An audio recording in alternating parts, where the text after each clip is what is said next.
Hi all you lovely kings, queens, and in-betweens, and welcome back to the channel. My name is Elaine, and today I'm going to be recapping Season 1 of Skeleton Knight in Another World. Now, without any further ado, I'm going to jump into things with Episode 1. Arc. A masked knight rescues two women from some unsavory men. The story backtracks to when Arc awakens in Knight's armor, in a world he doesn't immediately recognize. The armor has light and fire element resistance, among other things, and is known as the Holy Armor of Belanus. His Twilight Cloak gives him resistance to darkness and provides mana regeneration, while the Holy Shield of Tutates gives him status immunities based off his level. While the Holy Thunder Sword, Kaladbolg, allows him to strike quickly with a blade sheathed in lightning. Arc recognizes the gear and realizes he's his custom character from Arc. He tests out his gear and realizes his weapon abilities are stronger than he remembers them being in the game, and he can use magic as well. He realizes he's dressed as a holy knight, but can use abilities he wouldn't normally be able to. Arc begins looking around for something to eat and happens across a river where he checks his reflection and discovers he's a skeleton. He doesn't think he'd fare well if anyone were to find out, since they'd probably view him as a monster and try to get rid of him. So he can't take his helmet off again, no matter what. Arc makes it to town, but realizes he'll need money to buy something to eat. Arc goes to the Mercenaries Guild to do some quests for money, but needs a license before he can do anything. To get the mercenary license, Arc needs to complete a trial, defeating 3 opponents total, which can be any combination of beasts, monsters, or bandits, and provide proof of his victory. Arc takes down 2 boars before defeating an orc to complete the trial. On the way back to the guild, Arc happens across a highway robbery. Arc defeats the bandits, rescuing Lauren Larea de Louvierte and her attendant, Rita. Afterward, Arc cleans up the mess and takes the bandits' things. The girls thank Arc for his help, and they all head back into town together. Upon reaching town, Arc turns in his proof and receives his mercenary license and the runestone from the orc he killed. They can be found in defeated monsters and used to forge magical items and powerful weapons. Arc enjoys his first meal and looks forward to questing and exploring on the morrow. Episode 2. Arc takes his first job protecting Marka, a girl from a nearby village, while she collects medicinal herbs. Arc is surprised by Marka's desire to set out as soon as possible and soon discovers it's because her mother, Siona, would be upset with her for foraging. It was her father's job before his passing. Marka has taken on her father's mantle to help her mother. Marka wants her to be happy. They happen across an injured kitsune in their travels, which Arc heals. When the kitsune refuses to leave Arc's side, he names it Panta. When Siona returns to the village, she discovers that Marka ventured into the woods on an errand with a knight in tow, and that the hunters had discovered an extremely dangerous monster lurking in the forest. Marka leads Arc to a kabumi tree while on her quest. They soon learn that the tree resides within a great basilisk's territory. Arc uses the power of judgment to defeat the basilisk. He asks Marka to keep its defeat a secret to avoid drawing unwanted attention to himself. She agrees. Now that the basilisk has been defeated, Arc notices a magic ring around its leg. The ring shatters and disappears before he can investigate. Arc takes Marka home and gives a fang boar he hunted to the village, after taking the fangs and runestone for himself and giving the pelt to Marka. The pair deny coming across any dangerous monsters on their journey when asked by a hunter and guard. After saying goodbye, Arc sets off. Later that evening, a group of soldiers take down another basilisk and suffer heavy losses. The basilisk also had a magic ring on its leg that shattered and disappeared upon its defeat, although the soldiers don't seem to notice. Eventually, they happen across the corpse of the basilisk Arc defeated. They wonder who could have defeated it both single-handedly and with a single blow. Episode 3. A cloaked elf vows to fight for her oppressed kindred, but acknowledges her destiny has changed after meeting Arc. Arc accepts a mission to defeat some brigands and loot their cave upon their defeat. He's confused by the empty cages inside the cave, but chooses to ignore them. Elsewhere, Lord Triton of Dianto learns that his assassination attempt on the life of Lord Louvierte's daughter failed. The beasts they received from the Eastern Empire to terrorize the Louvierte villages were in an experimental phase, and the basilisks were slain. It becomes clear that Triton was acting on behalf of Prince Docares, whom he has allied himself with. Triton isn't sure why Docares is targeting Louvierte, but assumes it has to do with acquiring northern territory that would prove beneficial to him when trying to invade the West. Triton insists that they secure their product in the meantime, since it has to go to market soon. His attendant obeys. Triton is also upset with his son, Udalon, for involving himself in their trade. On his way out of the caves, Arc is attacked by the cloaked elf, who accuses him of kidnapping children. She calls off her attack when she notices Panta, which she recognizes as a Ventu Vulpes, a spirit creature, a cottontail fox. They're known for being extremely cautious and rarely taking a liking to anyone, proving Arc must be a trustworthy, good person. Arc begins to make sense of the empty cages he saw and offers to help the elf with her quest to rescue her people. The elf refuses Arc's help. Ark decides to involve himself anyway. While looking for the elf, Ark happens upon Udalon and his men torturing a group of elf girls. Then, the elf Ark had been looking for appears and defeats most of the slavers, even though they try to capture her because she's a rare, dark elf. The elven warrior is stopped short, however, when the children's lives are threatened. Ark steps in and defeats Udalon, allowing the female elf to defeat the remaining enemies. Ark frees the captives. The elf notices they're wearing mana-eating collars, which prevent them from using their spirit magic and kept the children from escaping. Ark removes the collars with an uncursed spell and heals the children's wounds, shocking the elves. The elf sends word to her people with a whispering fowl about the children's rescue. After the children are escorted home, the warrior elf acknowledges that Ark isn't like other humans because of both his nature and ability to use teleportation magic, but deems him trustworthy enough to introduce herself as Ariane Glennis Maple. Donka's whispering fowl appears, saying that they have made their headquarters in Diento, and that there are others in need of rescue.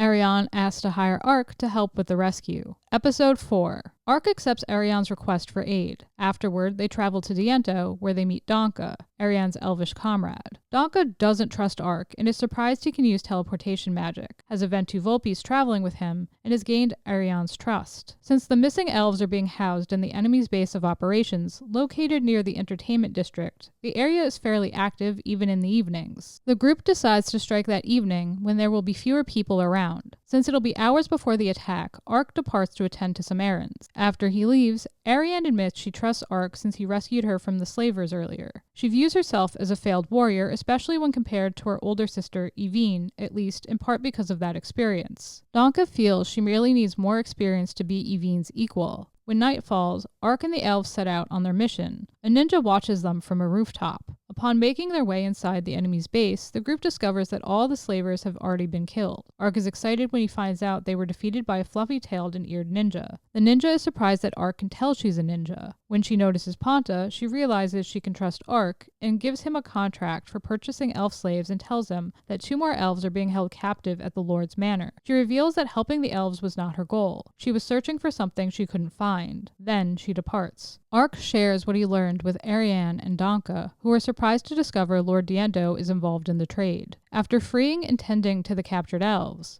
Donka takes the newly freed elves home. He trusts Ark and Ariane to finish the job at Trident's palace. The ninja and her tall companion survey the palace from a nearby rooftop. She feels her path will cross with Ark's again. Episode 5. Ark and Ariane's attempt to enter the palace secretly fails. They break into Trident's chambers, defeat both the Lord and his son, and free the captured elvish women who, alongside Ariane, take revenge on their captors, who had been mistreating them. During the rescue, Ark discovers a hidden treasure room. Ark takes the gold for himself to keep the enemy from rebuilding, as the newly freed elvish girls escape. Suddenly, explosions sound across the palace. Ark thinks it may have been the work of the furry-eared ninja. With their business concluded, Ariane invites Ark to visit the elf lands to help rescue more of her kin, even though they'll need permission from the Elder for Ark to enter elvish territory. Since the meeting with the Elder will be conducted at least in part face-to-face, Ark decides to trust Ariane and removes his helmet. He claims his appearance is the result of a curse. Although she is shocked by his appearance, Ariane admits she still trusts him, given Ponta's attachment to him and his nature. Ariane promises Ark's secret will be safe amongst the elves and hopes the Elder will know how to help him. They swear an oath as well, the elves will not harm him. King Carlon, who resides in the capital city known as Olav, is speaking with his children's sect, Dakarez, and Yuriarna. They decide to investigate what occurred in Diento and the rumors that have circulated about the slave trade, which would be in violation of the treaty the humans have with the elves, and prove disastrous for them, since it could lead to uprisings, etc. Yuriarna is sent to make arrangements to speak with the elves on the matter. It is clear her brothers have hidden agendas regarding the matter. The princess is convinced Dakarez has gotten himself involved in the slave trade, and Sect is looking to expose him, to strengthen his claim to the throne. Yuriarna wants to ensure the business with the elves goes well and decides to reach out to the ruling family of the Grand Duchy of Limbolt, which her sister, Seriarna, married into. Limbolt is the only domain which maintains trading relations with the elves. After traveling for several days, Ark and Ariane reach the elf settlement known as La Latoya, which is found deep in the forest. Episode 6. After Ariane receives permission from the Elder, Ark enters Lalatoya. Ark is taken to the village elder, Dylan Tog Lalatoya, and Glennis, his wife. They are Ariane's mother and father. Dalan is grateful their kin were rescued, but is made uneasy when he learns of the travelers' attack on the palace, as it may cause problems. Dalan wants to inform the other elders of what transpired and show them the trafficking contract, and decides to set out for Maple the following morning with his daughter. Although initially reluctant despite Ariane's reassurances, Ark removes his helmet and shares a meal with the family. Dalan and Ariane get the other elders up to speed. The elders are upset the humans ruined 400 years of peace by breaking the treaty. It was only 600 years ago that their lands were split during their bloody conflict, which is ancient by human standards, while still new to the elves. Although they'd be justified in going to war since the treaty was broken, the elders fear inciting a war following the incident at the castle and intend to see how the kingdom of Rodan reacts while they continue to rescue their kin. While Dalan and Ariane are away on their mission, Glennis decides to test Ark's strength and ensure Ariane is in good hands by sparring with him. Glennis, who instructed Ariane in how to use a sword, beats Ark in countless battles. After the meeting, Ariane apologizes to her father for causing problems, but he reassures her. While they're in Maple, he decides to visit Ariane's sister, Yvine, who is going to be wed in the next year. Ariane is shocked since Yvine is a combat addict, who was adamant she'd never settle down. Yvine is proud of her little sister for rescuing their kin.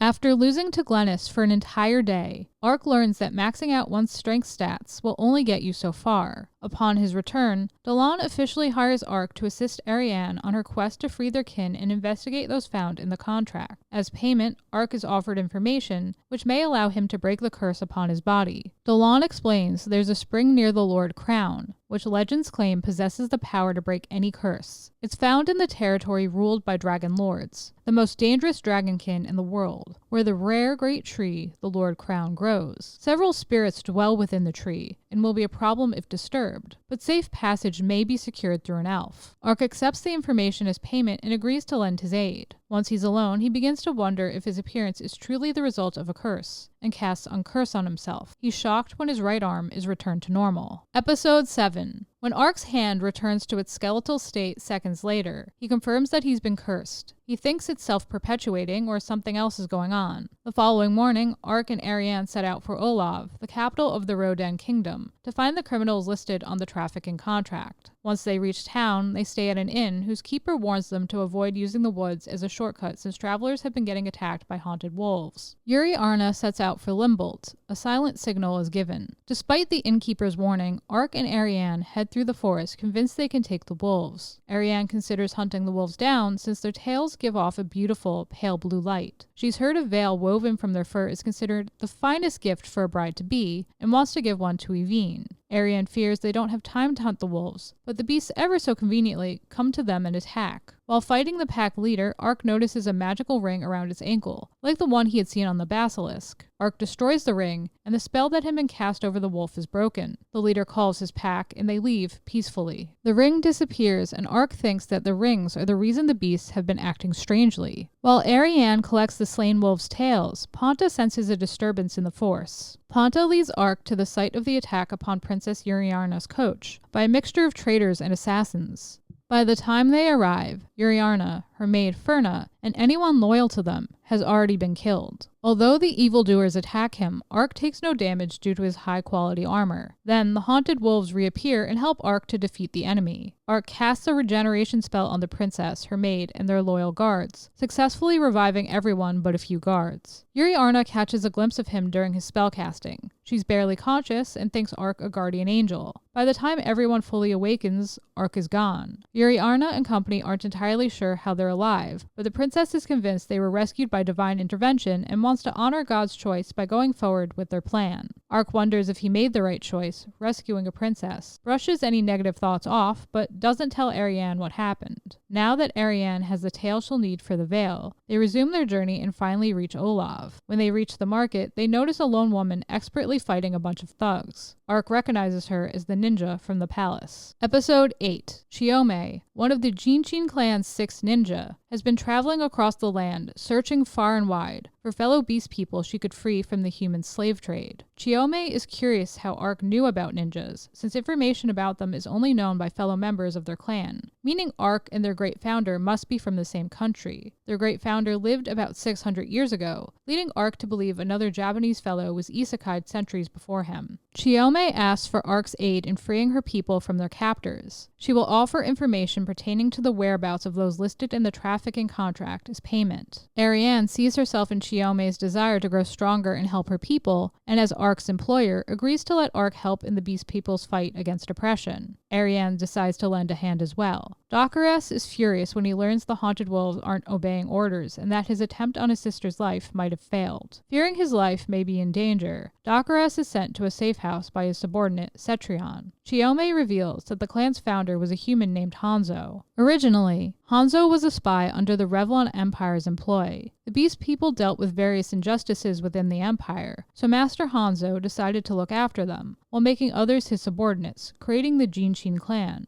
Chiyome asks Ariane and Arc to attack Etsat, an infamous slave market and Olaf's largest. That attack will serve as a decoy. Assaults will be launched simultaneously on the remaining 4 slave markets in the capital. Their goal is to free the people held at the smaller markets. Arc's teleportation magic, a gift the ninja's founder also possessed, allows the group to change their plans. They can free those at Etsat during the attack as well. After disguising himself, Arc is all set for the attack. Chiyome arrives for the evening assault with her clansman, Goemon, in tow. His name causes Arc to realize that the clan's founder must have styled himself after Hattori Hanzo and gifted his clansmen with the names of other famous ninja as honorary titles. For example, Chiyome is named after Mochizuki Chiyome. Since they're both big, bulky guys, Goemon and Arc have to challenge one another's strength, because big bro energy or whatever. Upon realizing they're evenly matched, they become best bros. Oh, testosterone. Under cover of night, Goemon and Arc attack the guards at the front gate and discover that their magic and ninjutsu combined have a boosted, cumulative effect. They accidentally give themselves an impromptu burial as the girls prepare to attack the market from the rear. Episode 9. When he hears of the attacks on the markets, Dockeres becomes enraged and sends reinforcements to protect them. After dispatching the guard who take note of their intrusion, the girls begin freeing the captives. After arising from the rubble, Goemon sends Arc off with the girls to free the remaining captives while he holds off any reinforcements. Arc and the girls have no trouble but come across a cell containing the deceased while on their quest. The sick and the injured the humans had no use for. After teleporting their survivors into the safety of the nearby forest, Chiyome receives word that the mission was accomplished, and Arc returns to Goemon's side to finish off the remaining enemy soldiers and destroy the market. Once they've demolished the market, the boys return to the others with the dead so they can be given a proper burial. Chiyome promises to become even stronger so no one else will have to suffer. Cetrion assassinates Dockeres. It becomes clear he was working for Prince Sect all along. Since Princess Yuriarna's whereabouts are unknown, and a survivor of the attack on the carriage brought back her necklace, Prince Sect decides to frame Dockeres for their sister's murder, leaving him sole heir to the throne. With their work concluded, Chiyome explains she's headed for a village hidden deep in the Calcut Mountains and provides the information she promised as payment to both Ariane and Arc. When Yuriarna arrives in Limbold, Sariarna informs her she thought her dead by Dockeres' hand. Dockeres, being at the heart of the trouble in Olav, was slain by General Cetrion. Since Sect has the necklace gifted to her by her mother, Yuriarna wonders if Sect orchestrated the plot to end her and Dockeres' lives. Thinking that she could use the current situation to her advantage, Yuriarna decides to keep the failed assassination attempt a secret. She intends to carry out her duty in secret as well. Chiyome informs Arc and Ariane that the captured elves are being sent to the Holy Revlon Empire in the east. Emperor Domitianus, the leader of the Holy Revlon Empire, is surprised Sect eliminated both his brother and sister as planned. The Emperor is even more surprised when he learns that the rings had been destroyed before the royals were eliminated, making it impossible to control the wolves and basilisks he had sent to Dockeres. The Emperor decides to keep an eye on Sect, and a subordinate confirms that Fumba is still on track to destroy Roden. Fumba is pleased by the sight of sandworms rising from the desert to consume unsuspecting wyverns. Episode 10. After Arc disperses the wyverns circling the desert with an AoE lightning spell, the travelers make it to the village at the desert's edge. Arc notices Ariane's hesitance to continue their journey toward Revlon, and she reveals elf capture is legal there, which makes her uneasy. Karsi Held, an elf, introduces himself to the travelers whilst they're enjoying a tavern's hospitality. He's coexisted with the humans in the local village for 10 years and works as a monster biologist studying fauna. He's having trouble wrangling his usual specimens and asks for the travelers' help given what he witnessed in the desert. Karsi offers a detailed map of the Holy Revlon Empire and a copy of his monster studies manual as payment. Ariane reluctantly agrees. Ariane struggles with the concept of humans and elves coexisting and winds up drinking more than she can handle. The following morning, Ariane learns that her behavior while under the influence caused the villagers to think she'd been keeping Ark up all night and is furious. They set out with Karsi and his companion soon after. Karsi intends to use goblin carcasses to draw out a sandworm to capture. The stench is worsening Ariane's motion sickness and hangover. As they search for the sandworm, Karsi reveals that they're weak to fire and have been gravitating toward flocks of wyverns. Karsi wants to use the information they learn on their trip to prevent numerous deaths. It's why he began studying monsters. Eventually, Ariane notices that the other wagons in their party have disappeared, and they are attacked by a massive sandworm. It's roughly 25 meters larger than it should be. Although Ariane attacks it with fire, her efforts prove futile. As Ariane gets Karsi's friend to safety, Ark defeats the sandworm, causing the magical ring embedded in its body to shatter and disappear. Ark and Ariane are rewarded for their work, and Ariane can't help but ask why Karsi would choose to live among humans. Karsi admits he grew to love them after leaving his elf village. He thinks they can live together in harmony soon. He reveals that the lord of the human kingdom of Lambert, a port city in the west side of the Roden kingdom, asked for an elf's hand in marriage. The lord rescued her from slavery and they fell in love with one another. They want to improve human and elf relations, causing Ariane to question if coexistence is truly possible someday. Through conversation, it becomes clear that the sandworm's unnatural size was a result of Fumba's ministrations. He'd been feeding it captives, crooks, and citizens on the emperor's behalf. Deep within a pit Fumba oversees, a ringed hydra growls. Episode 11. The travelers arrive in the border town of Kasek. They're officially in the Holy Revlon Empire. They decide to take a slow and steady approach and split up to cover more ground. While investigating, Ark learns that late at night, strange cries can be heard from the fortress to the east. Monsters have been sighted at the edge of the Empire's territory, and several townspeople have gone missing. While on his way to reconvene with Ariane, Ark rescues a woman from kidnappers. Ariane isn't thrilled when she finds her clinging to her knight. The kidnappers return to Fumba empty-handed. Fumba is unimpressed and feeds them to the white tiger monster he's controlling with a ring as punishment for failing to bring nourishment for the beast he's manipulating. While overlooking a fortress, Ariane reveals that countless elves were brought there 4 months prior. She decides to investigate. Ark and Ariane sneak into the fortress, uncover a hidden door, and follow the beast-scented passageway it concealed to an underground prison suspiciously devoid of captives. Their path and the scent of blood leads them to Fumba. Suddenly, Ariane turns on Ark, whose attempts at removing the curse placed upon Ariane fail. A shift to Ariane's perspective reveals she's been bewitched into believing she's training with Yvine. While they're fighting, Ark notices something concealed in Ariane's hood. Ponta retrieves the imp, Ark sets it ablaze, and the spell is broken. Ariane collapses. Fumba rewards Ark for realizing what had transpired by telling him both his name and status as a rare Rosambanya monster sorcerer, an entity that can place monsters under his control and boss them around. Ark notices the rings on Fumba's hip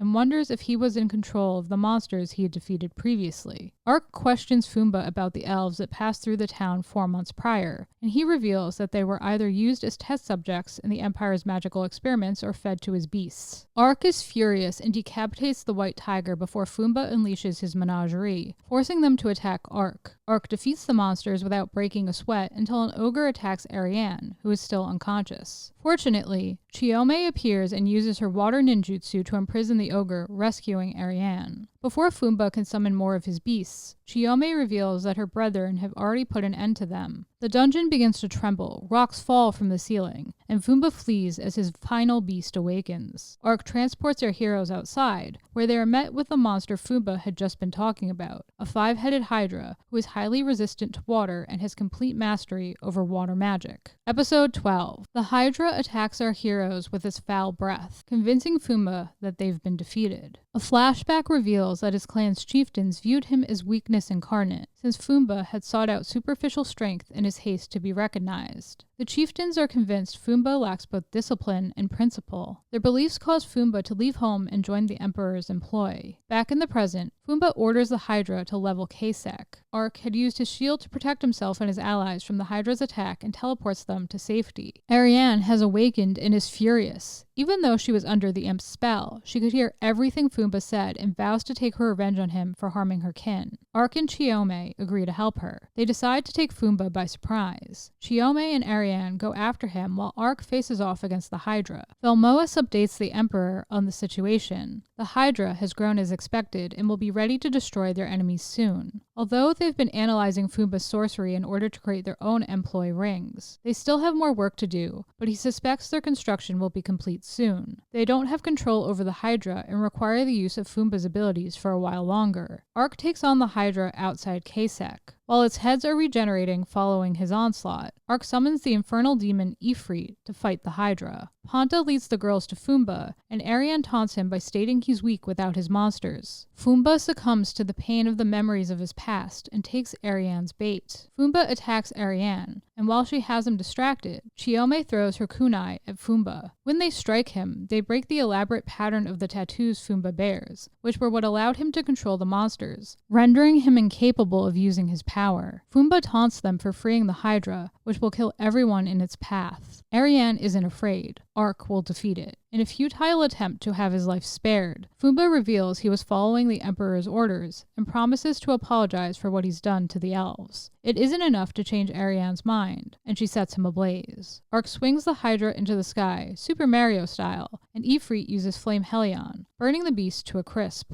Princess Yuri Arna meets with Lord Fangus, one of the great elven elders, and Dalan. They agree that the Roden Kingdom will take responsibility for what happened to the elves and continue to search for those still missing. The eastern and western sides of Revlon are at odds with one another but have oppressed other races throughout their history. She fears what would happen should a monarch loyal to either side take the throne. Since Sect has managed to secure the backing of the great Revlon Empire, the elves agree to back the princess's bid for succession to help keep their people from further suffering. They look forward to coexistence, to being great neighbors. Once Ariane receives word of the good news via Donka's whispering fowl, she grows uneasy about the future now that her quest is over, but her traveling companions reassure her. Sect is displeased when he learns of his sister's survival and successful negotiations with the elves. He fears someone turned against him, and Cetrion fears Sect's succession may be at risk. They decide to plot a different route forward. Yuri Arna feels there must be something left for her to do, given the fact that her life was spared through revival. The Emperor is informed of both Fumba and the Hydra's deaths. He doesn't seem too upset, although he wonders who managed to defeat the Hydra. Ark plans to continue his adventures now that his business with the ninjas and the elves has been concluded, and takes off his helmet. Chiome is shocked by what she sees. Ariane reveals he's cursed, and Chiome does not chill. Ariane intends to show Ark the way to the spring that may break his curse. Ark appears to have forgotten all about it. He wants to visit Chiome's village too and decides to continue enjoying his adventures with his friends while trying to lead a quiet life and find out how he wound up in this new world. And that concludes my Skeleton Knight in Another World Season 1 recap. What did you think of my recap? Did I leave anything out? Are you excited for Season 2? Let me know down below in the comments. I always like to know what you lovely kings, queens, and in-betweens think. And if you like what you saw here today, please smash that like button until it's blue, subscribe, ring that bell so you'll always know what's up, and I'll catch you all in the next one. Bye guys!